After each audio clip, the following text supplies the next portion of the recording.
Good morning बच्चों। Welcome to your channel ISPCS decoded, जहां syllabus नहीं करंट अफेयर्स भी डिकोड होते हैं। आज 4 जुलाई 2025 है और 4 जुलाई को हम लोग मिलकर द हिंदू एडिटोरियल को सिंप्लीफाई करेंगे। तो चलिए बिना टाइम वेस्ट किए शुरू कर देते हैं। हमारा आज जो पहला आर्टिकल हम सिंप्लीफाई करेंगे वो है केयरफुल क्यूरेशन। इसमें हम देखेंगे कि बिहार में वोटर लिस्ट को लेकर क्या चेंजेस हो रहे हैं। आप सोचो ज़रा कि अगर आपका नाम वोटर लिस्ट से हटा दिया जाए बिना आपको बताए, सिर्फ इसलिए क्योंकि आप एक महीने के लिए अपने शहर से बाहर गए थे, तो क्या आप वोट कर पाओगे? नहीं ना। बस यही हो रहा है बिहार में। और इस एडिटोरियल ने एक डेमोक्रेटिक बॉम्ब फोड़ा है जिसका सीधा कनेक्शन है माइग्रेंट वोटर्स से। सो चल क्या रहा है बिहार में? बिहार में इलेक्शन कमीशन ने स्टार्ट किया है एक स्पेशल इंटेंसिव रिवीजन SIR। इसका मतलब ये है कि ओल्ड वोटर लिस्ट को क्लीन करो, वेरीफाई करो और गलत या डुप्लीकेट एंट्रीज हैं तो उनको हटा दो। सुनने में तो एकदम ठीक लग रहा है, तो प्रॉब्लम क्या है? ट्विस्ट यहाँ आता है। इलेक्शन कमीशन ऑफ इंडिया ने बोला है कि सिर्फ जो ऑर्डिनरी रेजिडेंट्स हैं वो लिस्ट में रहेंगे। पर रुको, बिहार के लगभग जो 20% वोटर्स हैं वो दूसरे स्टेट्स में काम करने जाते हैं। अब जब वेरिफिकेशन 31 जुलाई तक का ही है तो ऑब्वियस है कि काफ़ी सारे माइग्रेंट वोटर्स फिजिकली प्रेजेंट नहीं होंगे। तो रिजल्ट ये है कि उनका नाम कट हो सकता है बिना किसी गलती के, और यहाँ से डेमोक्रेसी डेंजर जोन में चली जाती है। अगर हम बात करें कि लॉ क्या कहता है, और ये काफ़ी इंटरेस्टिंग भी है। देखो, जो रिप्रेजेंटेशन ऑफ पीपल एक्ट 1950 है वो ये कहता है कि अगर कोई इंसान टेम्प्रेरी अपने घर से बाहर गया है तो उसका जो ऑर्डिनरी रेजिडेंट का स्टेटस है वो कैंसिल नहीं होता। मैनुअल्स भी कहते हैं कि अगर उस आदमी में घर वापसी आने का इरादा है तो वो वोटर लिस्ट में रह सकता है। तो फिर सवाल ये है कि इलेक्शन कमीशन ऑफ इंडिया किस बेसिस पे नाम हटा रहा है? क्या ये लॉ के स्पिरिट के खिलाफ नहीं है? तो अगर हम 2024 के कुछ शॉकिंग पैटर्न्स देखें, डेटा देखें, तो आप चौंक जाओगे। 2024 में इलेक्शन में बिहार ने एक सरप्राइजिंग पैटर्न दिखाया जिसमें जो रजिस्टर्ड वोटर्स थे उसमें मेल्स रजिस्टर्ड फीमेल्स से ज़्यादा थे। लेकिन अगर हम वोट देने की बात करें तो महिलाओं ने आदमियों से ज़्यादा वोट दिया। काफ़ी शॉकिंग है। 1000 मेल वोटर्स पर 1017.5 फीमेल्स ने वोट डाला, लेकिन रजिस्टर्ड में फीमेल्स कम थी, सिर्फ 917.5 पर 1000 मेल। तो इतने मेल वोटर्स वोट देने क्यों नहीं आए? सिंपल सा आंसर है, वो माइग्रेटिंग मेल्स हैं, यानी कि माइग्रेटिंग वर्कर्स हैं। अगर वो रजिस्टर्ड तो हैं लेकिन वो पोलिंग डे पर प्रेजेंट नहीं थे। ये एडिटोरियल एक लार्जर इशू रेज करता है which is the voting right of migrants. सोचो, जो माइग्रेंट वर्कर मुंबई में रहता है उसका वोट बिहार में है, तो वो अपने आसपास के नेताओं को अकाउंटेबल कैसे बनाएगा? डेमोक्रेसी तभी स्ट्रांग बनेगी जब रिप्रेजेंटेशन वहाँ हो जहाँ लोग रहते हैं, ना कि सिर्फ जहाँ वो पैदा हुए हैं। तो सोल्यूशन क्या हो सकता है इसका सोल्यूशन सिंपल है। शॉर्ट टर्म माइग्रेंट्स का नाम लिस्ट से नहीं हटाना चाहिए। जो लॉन्ग टर्म माइग्रेंट्स का वोट है वो जहाँ वो अब रहते हैं वहाँ शिफ्ट करना चाहिए। इलेक्शन कमीशन ऑफ इंडिया को एक महीने में नहीं करना चाहिए। ये सब प्रोसेस को टाइम, कॉशन और क्लैरिटी के साथ हैंडल करना चाहिए।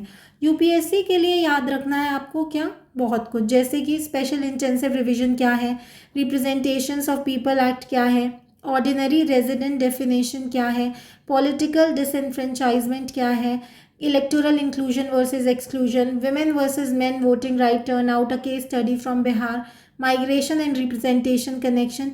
ये सारे जो कीवर्ड्स इन आर्टिकल में यूज़ करे गए हैं आपको पता होने चाहिए। सो अगला सवाल जब UPSC मेंस या इंटरव्यू में आए कि how to ensure electoral inclusion of migrants in a democracy like India, बस आप बिहार का केस याद देखना। इस एडिटोरियल में democracy, law, migration, voting rights और गवर्नेंस सब कुछ है। यही होता है स्मार्ट करंट अफेयर्स और यही है UPSC वाली थिंकिंग। चलिए अब नेक्स्ट आर्टिकल करते हैं। नेक्स्ट कुछ आर्टिकल्स हैं जो मैंने डिटेल में नहीं कराए हैं ऑब्वियसली, लेकिन उनमें क्या है वो मैं आपको बताऊंगी। जैसे कि ये जो दूसरा आर्टिकल है which is murder most foul, ये कल के एडिटोरियल में काफ़ी अच्छे से एक्सप्लेन किया गया है। ये एडिटोरियल जो कस्टोडियल टॉर्चर और अजीत कुमार केस पर बेस्ड है, हमने कल के वीडियो में डिटेल में कवर किया था with full UPSC angle and examples. अगर आपने वो वीडियो मिस किया हो तो ज़रूर देखना, it's a must watch for GS2 and ethics. अगला हमारा इसी के बगल में है opening new doors for parliaments library service. ये एडिटोरियल ये कहता है कि पार्लियामेंट की जो लाइब्रेरी सर्विस है LARR GIS।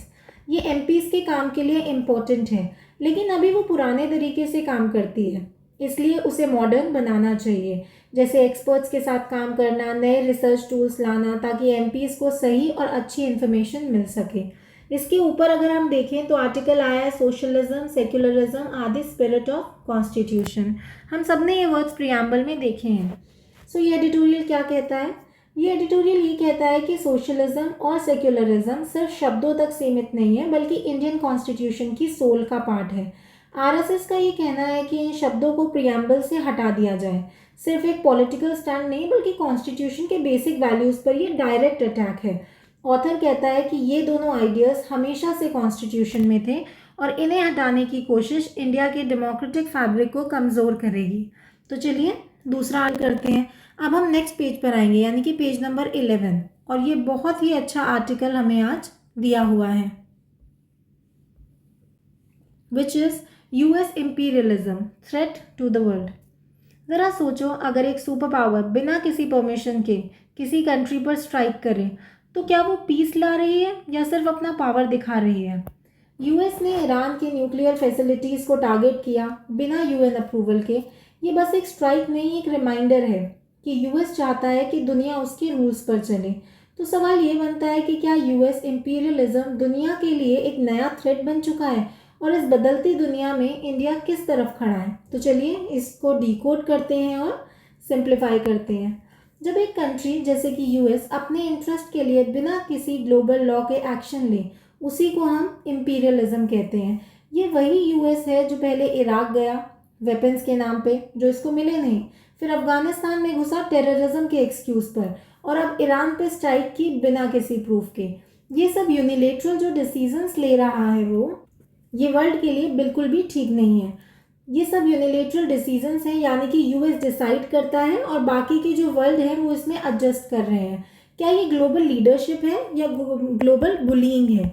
ये ग्लोबल बुलिंग ज़्यादा लग रही है लीडरशिप से ज़्यादा। तो इसमें कुछ कीवर्ड्स हैं, वो आप देखिएगा। ट्रम्प का अमेरिका फर्स्ट या वर्ल्ड का लास्ट, इसका मतलब क्या है? ट्रम्प का मंत्र एकदम सिंपल है, विच इज़ अमेरिका फर्स्ट। लेकिन इसका मतलब क्या है? इसका मतलब ये है कि अलाइज को स्क्वीज करो, नेटो पर प्रेशर डालो और सबको बोलो या तो हमारे साथ हो या अगेंस्ट हो। ये सिर्फ स्ट्रैटेजी नहीं है, ये एक हेजेमोनिक माइंडसेट है। लेकिन एक्सपर्ट्स कहते हैं कि ट्रम्प का यूज़ ऑफ पावर रेकलेस है और एकदम डायरेक्शनलेस है। ऐसा लगता है कि जैसे ग्लोबल जो चेस बोर्ड है उस पर वो सब पीसेस उल्टा पुल्टा कर रहा हो बिना किसी एंड गेम को सोचे। अगर हम चाइना वर्सेस US देखें तो क्या ये एक नए कोल्ड वॉर की शुरुआत लग रही है?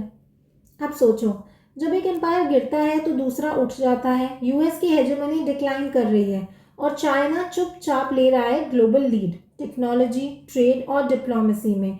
Tariff war, Indo Pacific strategy alliance, ये सब कोल्ड वॉर 2.0 के सिग्नल्स हैं।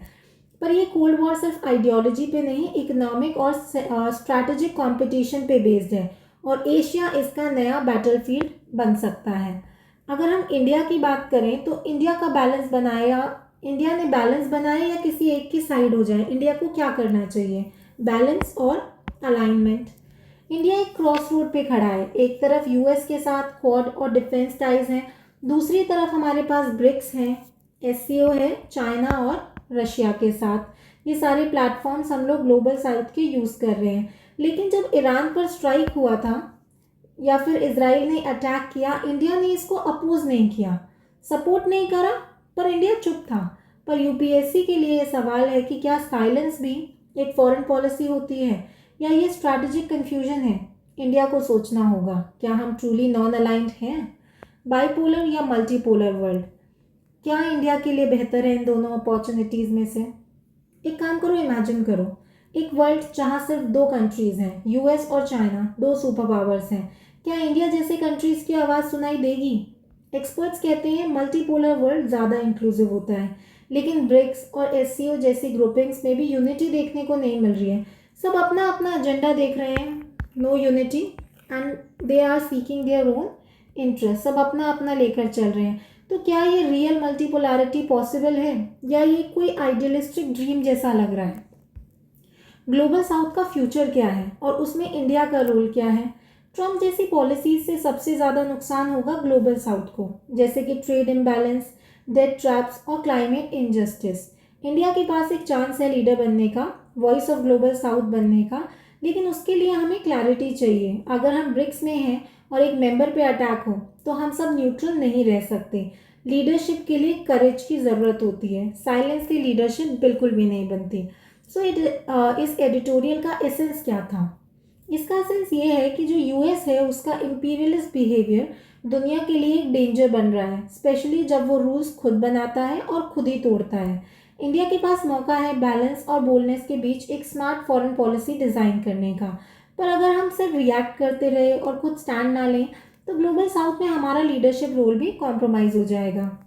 और इसी के साथ हमारा ये एडिटोरियल भी ख़त्म होता है। आज के न्यूज़पेपर में 5 एडिटोरियल थे, जिसमें से 2 हमने अच्छे से सिंप्लीफाई करे हैं और 3 के मैंने आपको सिंप्लीफिकेशन शॉर्ट में बता दिया, क्योंकि वो इतना इंपॉर्टेंट नहीं है हमारे एग्ज़ाम पॉइंट ऑफ व्यू से। और एक है कस्टोडियल डेथ वाला। कस्टोडियल डेथ के लिए आप कल वाले न्यूज़पेपर का देखें, उसमें बहुत अच्छे से डिटेल में एडिटोरियल भी आया था और हमने इसे डिटेल में डिस्कस भी किया है। तो चलिए इसी के साथ हम चलते हैं और कल मिलेंगे एक और एडिटोरियल एक्सप्लेनेशन के साथ। अच्छा लगे तो लाइक, शेयर और सब्सक्राइब ज़रूर करना। मिलते हैं अगले वीडियो के साथ, तब तक goodbye and study hard.